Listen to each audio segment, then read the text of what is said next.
देखेंगे भजन संहिता अध्याय 11 वचन 3 से लेकर, यदि नींवें ता दी जाए तो धर्मी क्या कर सकता है। कई लोगों का सवाल है, हम प्रार्थना करते हैं, प्रभु के विश्वासी है, अगर हमारे जीवन में कोई भी तकलीफ आए, नींव मतलब फाउंडेशन, फाउंडेशन ही हिल रहा है, मतलब तकलीफ में है, भयंकर समस्या में है, तो धर्मी क्या कर सकता है, ये सवाल है। तो यहाँ लिखा है, परमेश्वर अपने पवित्र भवन में है, परमेश्वर का सिंहासन स्वर्ग में है, उसकी आंखें मनुष्य की संतान को नित्य देखती रहती है और उसकी पलकें उनको जांचती है। आमीन। देखो, परमेश्वर स्वर्ग में है, स्वर्ग का राज्य, हम सब लोग कहते हैं स्वर्ग, पवित्र भवन। परमेश्वर अपने पवित्र भवन में है, स्वर्ग के राज्य में परमेश्वर अपने पवित्र भवन में है, सिंहासन में है, बैठा हुआ है, और बैठकर परमेश्वर अपने आंखों से मनुष्यों को देख रहा है। और परमेश्वर की पलकें हमें जांचती है। क्या जांचती है? परमेश्वर देखता है धर्मी लोग, धर्म और दुष्ट दो तरह के लोग हैं। धर्मी का मतलब जो परमेश्वर की आज्ञा मानते हैं, जो परमेश्वर से डरते हैं, जो परमेश्वर से डरते हैं, उनकी आज्ञा मानते हैं, उनकी ओर परमेश्वर की आंखें लगी है और उनकी पलकें हमें परखता है। इंग्लिश में कहते हैं एग्जामिन।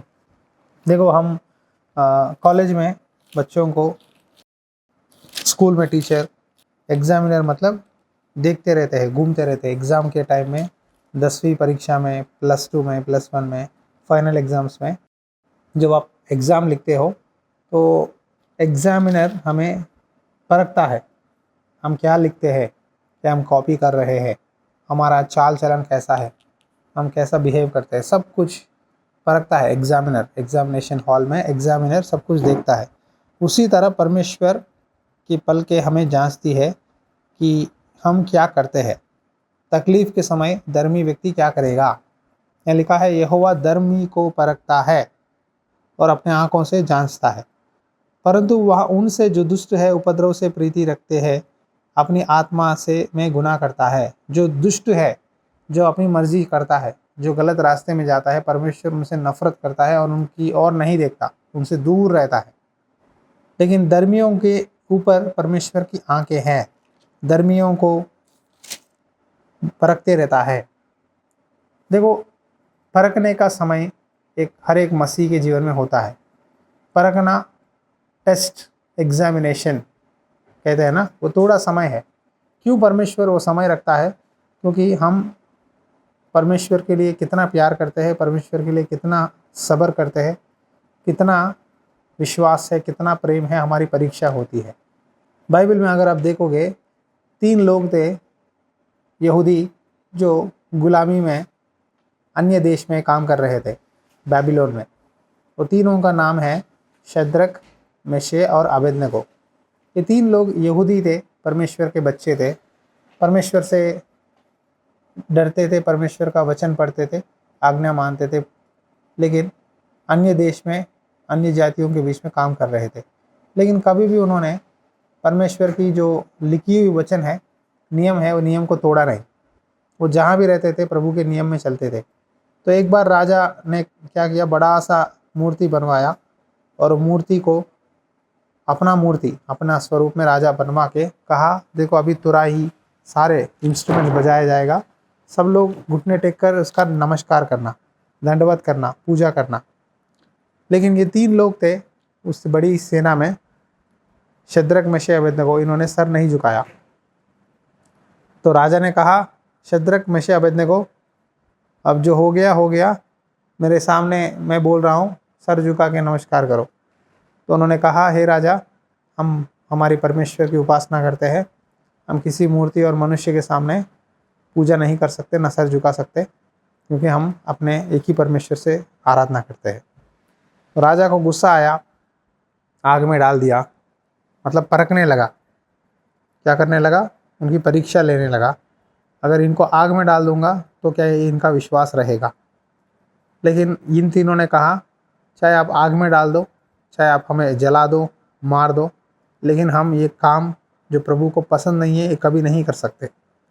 देखो धर्मी व्यक्ति ऐसा रहता है कि चाहे जो भी हो जाए, चाहे घाटे में जाऊं, नुकसान हो जाए, चाहे जो भी हो जाए, मैं मेरे वचन जो प्रभु ने दिया है मुझे, जो आज्ञा मुझे परमेश्वर ने दिया है, मैं उसे तोड़ नहीं सकता।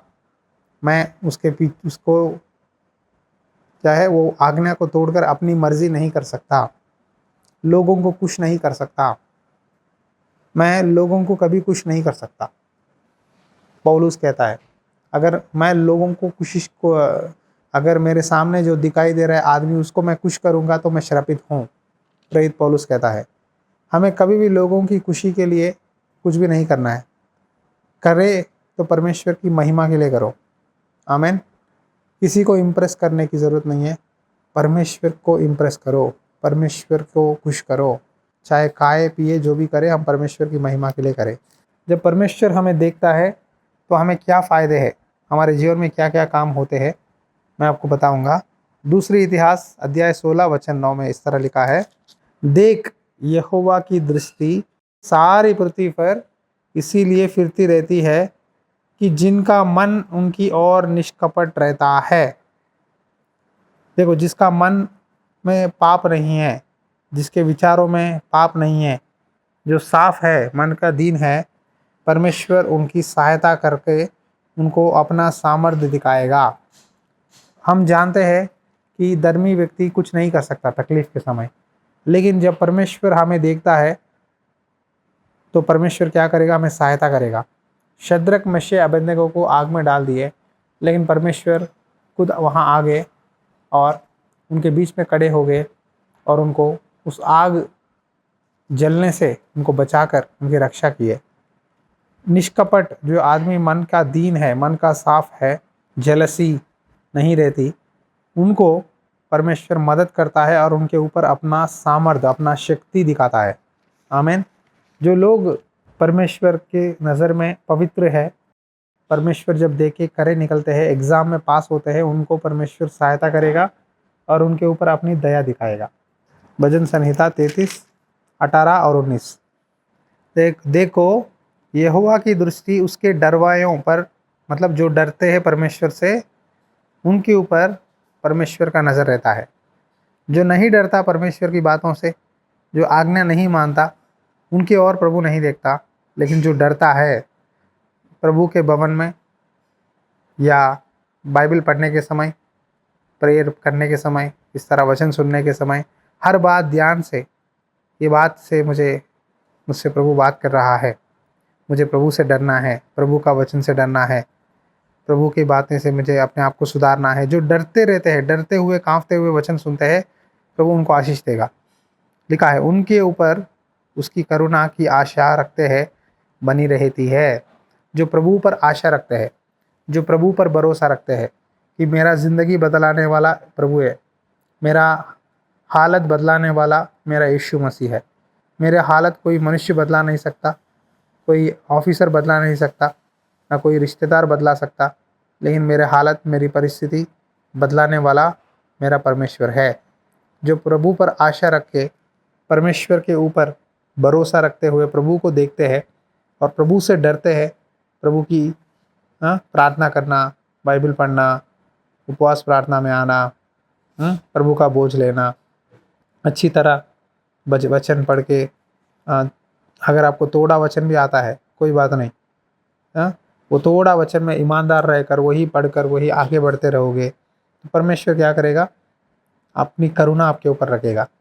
आपके जो सोच है मन में कि प्रभु मैंने ये चीज़ें मांगा, मुझे ये ज़रूरत है, अगर खाना ज़रूरत है, कपड़े ज़रूरत है, किराया भरना है, छोटे छोटे चीज़ें भी प्रभु देखता है। आप ऐसा मत समझो कि इतना बड़ा परमेश्वर क्या मेरी प्रार्थना सुनेगा, क्या मेरी ज़रूरत देखता है।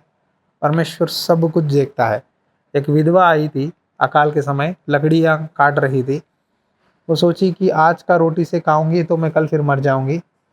लकड़ियों से जलाकर रोटी बना के अपने और अपने बेटे के लिए खा कर मर जाएंगे आज रात, क्योंकि अकाल में है, पैसे नहीं है, इतने हैं, गरीबी में थी। लेकिन परमेश्वर ने अपने दास को बेचकर उस विधवा के घर में आटा और तेल कमी होने नहीं दिया। परमेश्वर, अगर आप भूखे हो तब भी प्रभु देखता है, आपकी सहायता करता है। यहाँ वचन में लिखा है वहाँ अपने प्राणों को मृत्यु से बचाएगा, अकाल के समय में मौत से बचाएगा। शद्रक मिशा अबेदनगो को आग से बचाया, अकाल के समय उनको जीवित रखा। वो विधवा को अकाल के समय बचाया। इजरायली लोग भी ना जब जंगल में ना कानान की ओर यात्रा कर रहे थे, खाना नहीं था, रोटी नहीं था, लेकिन परमेश्वर ने मन्ना दिया। मांस नहीं था, लेकिन परमेश्वर ने मांस उनके ऊपर दिया। तो प्रभु सब कुछ कर सकता है। जब प्रभु की ओर हम देखकर डरते हुए प्रभु की दया दया के साथ मांगो, रिक्वेस्टिंग के साथ मांगो, सब कुछ होगा। डिमांडिंग करोगे तो नहीं होगा। कई बार लोग समझते हैं कि हम डिमांड करना है, हम डिमांड नहीं करना है। याद रखो, जो डरने वाला प्रभु से कभी डिमांड नहीं करता, विनती करता है, प्रभु मेरी ये ज़रूरत है, सहायता कर। अब यीशु मसीह के पास कितने भी लोग जाते हैं, बहुत लोग बीमार लोग जाते थे, तो सही लोग कहते थे, प्रभु अगर आप चाहते हो तो प्लीज़ हमें चंगा करो, प्रभु प्लीज़ हमें सहायता करो। ये प्लीज़ शब्द इस्तेमाल करना सीखो अपने जीवन में। प्लीज़ हमारे लिए प्रार्थना करो, हमारा ये तकलीफ़ है। क्योंकि ना जो प्लीज़ के साथ, मतलब इसका मतलब क्या है ना, जो दया के साथ मांगते हैं प्रभु के पास, या प्रार्थना मांगने के समय, या किसी से भी बात करो, बाहर वालों के साथ भी, एक हम्बल नेचर, दीन और नम्रता के साथ, प्लीजिंग नेचर के साथ बात करोगे तो परमेश्वर क्या करेगा, आपके ऊपर दया दिखाएगा और आपको बहुत आशीष देगा। यहाँ हम डरते हुए प्रभु के सामने प्यार से रिक्वेस्टिंग के साथ पूछेंगे, परमेश्वर हमें अकाल से, मृत्यु से बचाकर हमें आशीष देगा। आमीन। तो अगली आशीर्वाद क्या है देखेंगे जब प्रभु हमें देखता है। इसी भजन संहिता अध्याय 34 अगला चैप्टर 15 और 16। यहोवा की आंखें धर्मियों पर लगी रहती है, यहाँ भी लिखा है, और उसके कान भी उनकी दोहाई की ओर लगे रहते हैं। मतलब इसको ऐसा कह सकते हैं, यहोवा धर्मियों को देखते रहता है और परमेश्वर हमारी प्रार्थना सुनते रहता है। आमीन। आए समझ में? जब हम प्रभु के सामने धर्मी रहकर जीते हैं डरते हुए, तो प्रभु हमारी प्रार्थना सुनता है और हमें देखते रहता है। आमीन। पिछले संडे चर्च हो गया, सब लोग चले गए। लास्ट में मैं पास्टर माँ घुटने बैठ के प्रार्थना किए, तो प्रभु ने एक दर्शन दिखाया पास्टर माँ को। प्रभु ने अपने आंखें खोल के वो वेदी के पास से देख रहा है, आंखें खोल के। जब हम प्रेयर कर रहे थे तब भी ये दर्शन दिखा रहा था, आंखें खोल के वेदी के पास, चर्च के अंदर जो आल्टर है वहाँ से खोल के देख रहा था। प्रभु से हमने पूछा तो प्रभु ने यही बताया, मैं तुम्हें देख रहा हूँ, मैं तुम्हारी चिंता देख रहा हूँ, मैं तुम्हारा आंसू देख रहा हूँ। जो लोग धोखा दे रहे हैं मैं उनसे दूर हूँ। तेरे जीवन में क्या क्या हालत चल रहा है, सब कुछ मैं देख रहा हूँ, मैं देख रहा हूँ। वही बात परमेश्वर ने बोला। प्रभु ने बोला, मैं तुम्हारी प्रार्थना सुन रहा हूँ, तुम्हें देख रहा हूँ। मैं ज़रूर तुम पर दया दिखाऊंगा, करुणा दिखाऊंगा, मैं ज़रूर तुझे सहायता करूंगा, मैं ज़रूर तेरे जीवन में अपना सामर्थ्य दिखाऊंगा। परमेश्वर ने ये बातें बोला। हमने रोया, प्रभु ऐसा कि हम तो तेरा वचन तो जो भी बोल रहा है वो पहुंचा रहे हैं, लोगों को भक्ति में बढ़ा, वचन के द्वारा इनका जीवन बदला, धोखा देने वालों से बचा। ऐसा प्रार्थना कर रहे थे तो परमेश्वर एक ही बोला, मैं देख रहा हूँ, तुम्हारी प्रार्थना सुन रहा हूँ। धर्म दोहाई देता है, देखो धर्म दोहाई देता है, यहोवा सुनता है और उनको सब विपत्तियों से छुड़ाता है। यहोवा टूटे मन वालों के समीप रहता है और पीसे हुओं का उद्धार करता है। जब हम रोते हैं आंसू के साथ परमेश्वर के भवन में, तकलीफ के समय, परमेश्वर कहते हैं, मैं तेरे सामने ही खड़ा हूँ। जब हम रोते हैं प्रभु हमारे समीप रहता है, पास रहता है और हमारा उद्धार करता है। धर्मी पर बहुत सी विपत्तियां तो पड़ती है, परंतु यहोवा उनको उन सब से मुक्ति करता है। विपत्तियां आ रहे हैं, मैं देख रहा हूँ, लेकिन मैं उन सब से तुझे बचाऊंगा। मैं परीक्षा कर रहा हूँ, वो परीक्षा में मैं ज़रूर तुम्हें आशीष दूंगा। तुम मुझसे डरते हुए जो काम मैंने दिया है वो आगे बढ़ते जाओ, आगे बढ़ते जाओ, आगे बढ़ते जाओ। मैं तुम्हारी जीवन में बड़े बड़े काम करूँगा। कल रात मैं भी प्रार्थना कर रहा था तो 11:30 बजे मुझे एक आवाज़ सुनाई दी इंग्लिश में, मार्च आउट, मार्च आउट, मार्च आउट। यही बात 5-6 बार जोर जोर से सुनाई दी। तो फिर मैंने प्रभु से पूछा, प्रभु क्या बोल रहे, क्या बोल रहे? तो परमेश्वर ने मुझे इसका अर्थ समझाया कि इजरायली लोगों को जब मिस्र से बाहर आ गए तो जंगल में सफ़र करते हुए थोड़ी दूर आने के बाद उनके सामने लाल समुंदर था, पीछे से फ़िरौन की सेना आ रही थी। उस समय परमेश्वर ने कहा मूसा से, मूव ऑन, आगे बढ़ो, मतलब मार्च आउट, मतलब आगे जाओ, आगे जाओ। पीछे शत्रुओं को देखकर, पीछे बीती हुई बातों को सोचकर चिंता मत करना, आगे बढ़ो, आगे मंजिल बहुत बड़ा है, आगे तुम्हारा छुटकारा है, आगे तुम्हारा छुटकारा है। यही बात परमेश्वर ने मूसा से बोला। जब मूसा ने लाठी उठाकर प्रार्थना किया तो परमेश्वर ने उस बड़ा समुंदर को 2 भाग करके, दोनों साइड दीवार की तरह करके सूखी भूमि देकर उनको आगे बढ़ाया। तो परमेश्वर ने यही बोला मुझसे कि मैं आगे बढ़ो, आगे बढ़ो, मैं तुम्हारे जीवन में बड़े बड़े काम करूँगा, मैं तुम्हारे साथ हूँ, मैं तेरे सफ़र में तेरे साथ हूँ, तेरे यात्रा में, तेरी जर्नी में मैं तेरे साथ हूँ। आज की परिस्थिति की देखकर तू चिंता मत करना, मैं हूँ, मैं देख रहा हूँ, मैं तुझे छुड़ाऊँगा, मैं तेरी प्रार्थना सुन रहा हूँ, मैं तुझे बल दूंगा, मदद करूँगा, मैं तुझे ब्लेस करूँगा। अय्यूब की पुस्तक पुराना नियम 36:7। वह धर्मियों से अपनी आंखें नहीं फेरता, वरन उनको राजाओं के संग सदा के लिए सिंहासन पर बैठाता है और वे ऊंचे पद को प्राप्त करते हैं। आमीन। फिर से पढ़ता हूँ, ध्यान से सुनो।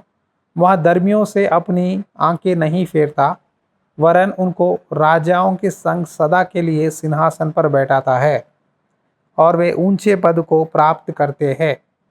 जब धर्मी को प्रभु देखता है ना, उनको राजाओं के साथ सिंहासन पर बिठाएगा। हालेलुया। राजा मतलब बड़े बड़े अधिकारी, ऑफिसर, बड़े बड़े राजनेता, उनके साथ सिंहासन पर बिठाकर परमेश्वर उनको ऊंचे पद पर बिठाएगा। यूसुफ जेल में था, जब परमेश्वर ने यूसुफ को देखा, जेल से बाहर निकालकर राजा के साथ बिठाकर उसे बड़ा मंत्री बना दिया। भजन संहिता अध्याय 113 की 7 और 8। वह कंगालों को मिट्टी पर से और दरिद्रों को धुरे पर से उठाकर ऊंचा करता है कि उसको प्रधानों के संग, अर्थात अपनी प्रजा के प्रधानों के संग बैठाएगा। परमेश्वर अगर आप देख रहा है, परमेश्वर की आंखें आपके ऊपर है। अगर आपका परिस्थिति हालत बहुत बुरा है, आपका कोई सपोर्ट नहीं है, ना कोई हेल्प करता, तो देखो आपके लाइफ में ये 4 काम होने वाले आने वाले दिनों में। पहला, परमेश्वर आपको बल देकर आपकी मदद करेगा। लिख लो, पहला आपको परमेश्वर सहायता करेगा, आपको बल देगा कि आप वो प्रॉब्लम को फेस करें। दूसरा, जब आप प्रभु से डरते हो, प्रभु अपनी दया के साथ जो भी आपने प्रभु से मांगा, आशा बनाए रखा, वो सारा काम करेगा। तीसरा, जब आप प्रार्थना करोगे, परमेश्वर आपको देखेगा, प्रार्थना सुनेगा और आपके सारे विपत्तियों से बचाएगा। आपको अकाल नहीं होगा, बीमारी से बचाएगा, आपके फाइनेंस को से बचाएगा। हर परिस्थिति में प्रभु आपको हाथ पकड़ के चलाएगा। और चौथा, परमेश्वर आपकी प्रार्थना सुनता है और आपको आने वाले समय में बड़े बड़े स्थानों में, पोजीशन में रखेगा। वहाँ राजाओं के संग हमें बिठाएगा, वहाँ ऊंचे पद पे हमें लेके जाएगा। वहाँ लिखा है, कंगालों को क्या करेगा? मिट्टी से निकालकर दरिद्रों को धुरे पर से उठाकर ऊंचे पद पर बिठाएगा। आमीन। मैं आपको एक लाइव एग्जाम्पल बताऊंगा, शायद ये मसीहों का नहीं है लेकिन आपको एंकरेजिंग के लिए बताऊंगा। एक आदमी था, वो आदमी 1990s में से एक छोटा होटल चला रहा था, उसमें चाय देता था, बन मस्का, बिस्कुट, ये सारे बेकरी आइटम कर रहा था, छोटे छोटे पेस्ट्रीज। तो 1999 में से एक एक मुस्लिम था, उनके भाई थे, उनके दुकान को किराए पे लेके महीने महीने 1000 किराए देते हुए धीरे धीरे धीरे धीरे धीरे बिजनेस करने लगा। साल उसका बिजनेस बढ़ा, हर महीना किराया देता रहा। बाद में एक दिन वो जो ओनर था, वो मालिक ना बुजुर्ग हो गया, वो मरने वाला था। तो वो आदमी क्या किया कि ये आदमी जो भी है ना, ये बहुत ईमानदार है, तो इतने समय से मैं देख रहा हूँ तो कभी भी मेरा किराया नहीं रोका। चलो एक काम करो, तुम तो होटल का बिजनेस कर रहे हो, तो ये होटल तुम अपने रख कर लेना बोल के उनको बिजनेस दे दिया, दे के मर गया। तो वो आदमी क्या किया, वो छोटा सा होटल को ईमानदारी से चलाकर वहाँ से दूसरा ब्रांच लगाया। बाद में अब तीसरा ब्रांच खोला, जो तीसरा ब्रांच है सबसे बड़ा ब्रांच खोला। वो ब्रांच हैदराबाद में हाईटेक सिटी एक एरिया है जहाँ बड़े बड़े सॉफ्टवेयर इंजीनियर्स काम करते हैं, सबसे कॉस्टलीस्ट एरिया है।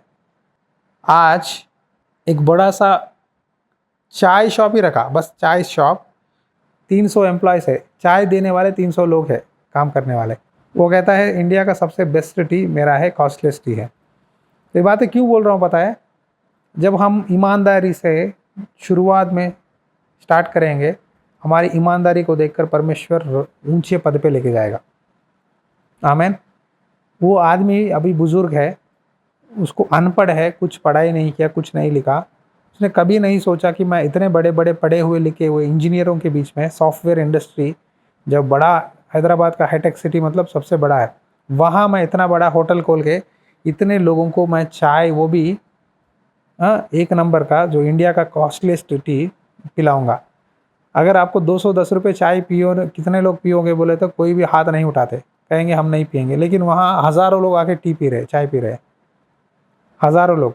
आप समझो, देखो ईमानदारी को परमेश्वर कैसे आशीष देगा, समझ में आएगा। शायद आप प्रभु को वो नहीं जानता होगा, लेकिन उसने ईमानदारी से शुरुआत की।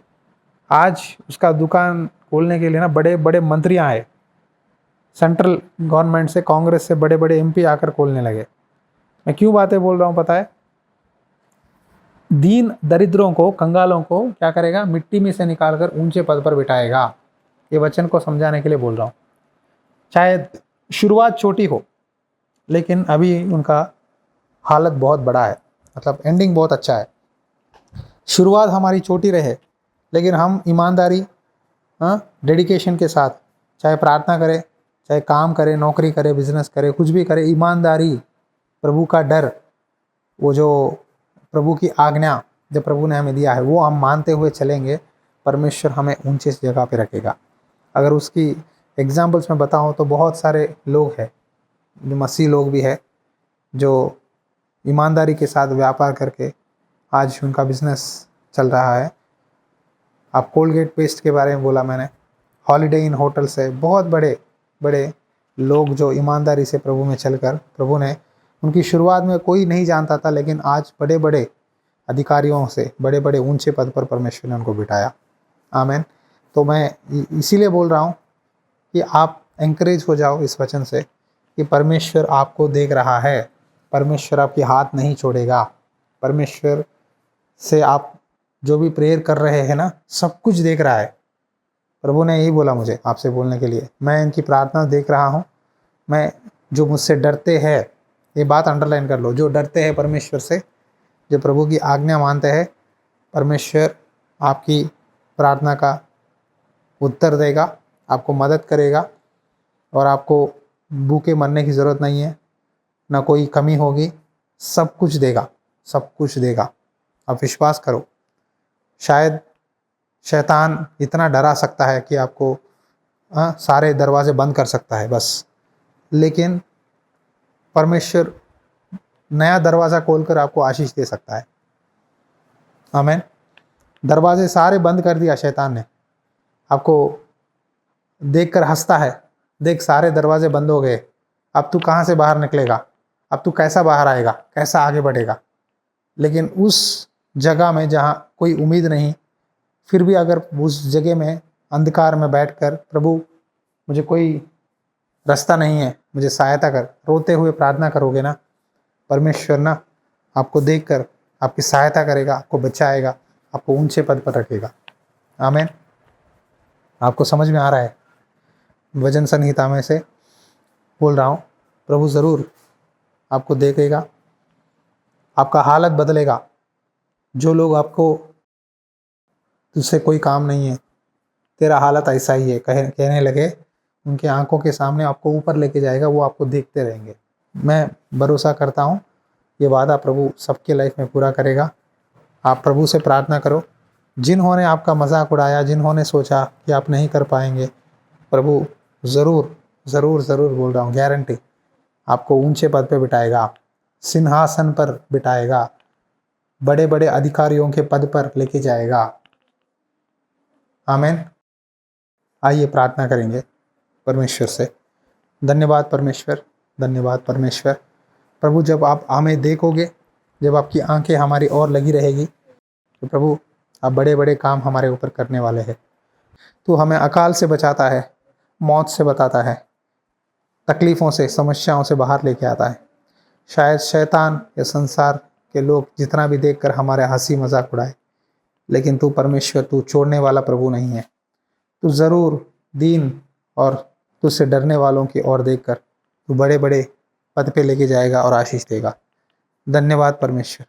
पवित्र आत्मा परमेश्वर, आज रात मैं प्रार्थना करता हूँ, जिन्होंने ये वादा, ये वचन, ये प्रॉमिस रिसीव किए, मन में एक्सेप्ट किए, हाँ प्रभु मैं इस जगह में हूँ, मेरी कोई परवाह नहीं करते, मैं छोटे स्थिति में हूँ, मेरा अपना कोई नहीं है, इस तरह रोने वालों के लिए मैं प्रार्थना करता हूँ परमेश्वर।